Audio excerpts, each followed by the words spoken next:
Good evening and welcome to the news.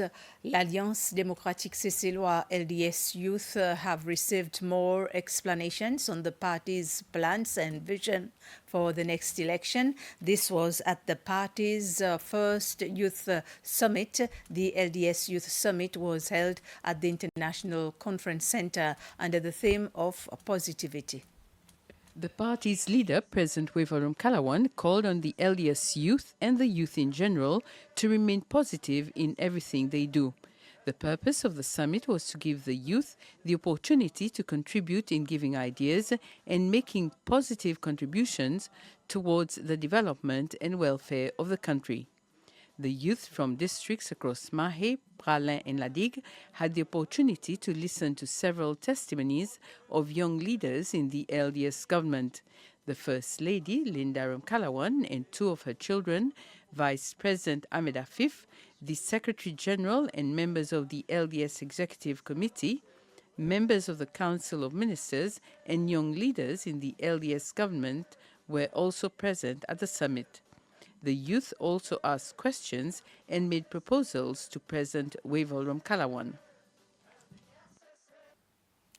Members of the public have made known their conservation requests to IDC, who has proposed a hotel project at Grand Bab, Silhouette, together with developer Aji Juju. During the public meeting last week held at the Belombe Community Center, attendees got to know more about the project and contributed to its initial scoping EIA report. Parti politique. Limite discrétion Electoral Commission, fait si quoi Electoral Commission, il peut manœuvrer dans quelque façon, c'est qui il même sentiment qu'on est exprimé par commissionnaire Bastien. OK? Si nous peut dire on nous calmer nous, on nous pas dire pour dire résiste voter, il ferait. We've got the wrong report. We will now go to the Silhouette Hotel project. The proposed 26-room hotel with an ecotourism concept that blends with nature is to be built on land outside Silhouette's National Park. A representative of Arijiju, Richard Smith, said all conservation aspects, be it natural or historic, have been taken into account. Our approach to development is more of a wilderness-type experience rather than a traditional beach resort. We aim to demonstrate a new model of conservation-led development with absolutely minimal human footprint. Working in partnership with conservation organizations, we have them up front from the beginning and not just through EIA, but as well as when we will be on the site ourselves. RGU and IDC have given assurances that locals will continue to have access to Grand Bab and its environment.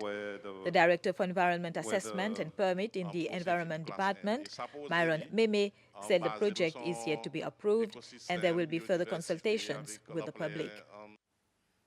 The Electoral Commission met with its partners to discuss on 5 new amendments proposed to be made in the Election Act.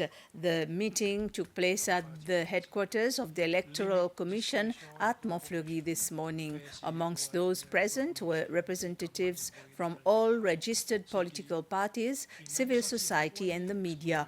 The chairperson of the Electoral Commission, Danny Luca, described these new proposed amendments as consequential amendments to the over 20 amendments that had been previously proposed and discussed with the public as well as political parties. The Chief Electoral Officer, Manuela Amsbury, said that the meeting is important to get the views of the political parties on these new amendments.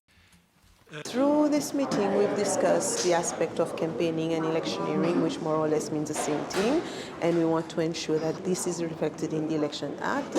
Other matters as well, for example, the 3-month period for the register to close. We want to ensure that it is reflected in the Act, so amendments will be limited to that. And also we work with the prison services to ensure that a mark is placed next to the name of any prisoners who are released on license, and for them not to be able to turn up at the station to vote on the main election day. Sharing cultural traditions between the Seychellois youth and the elderly is the theme chosen for a project conducted in line with the Creole festival being celebrated this month.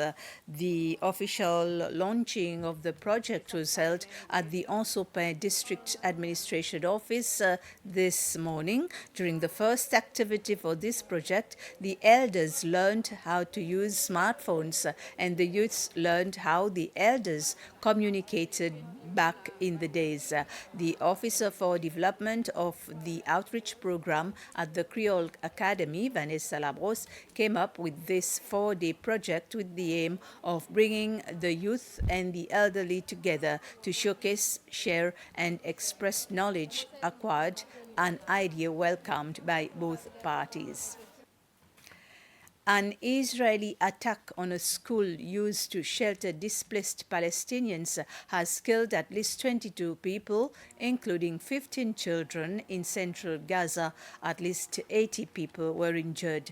Gaza's Hamas-run civil defense agency said the site in Nuseirat camp was struck by a volley of artillery on Sunday, killing entire families and wounding dozens more.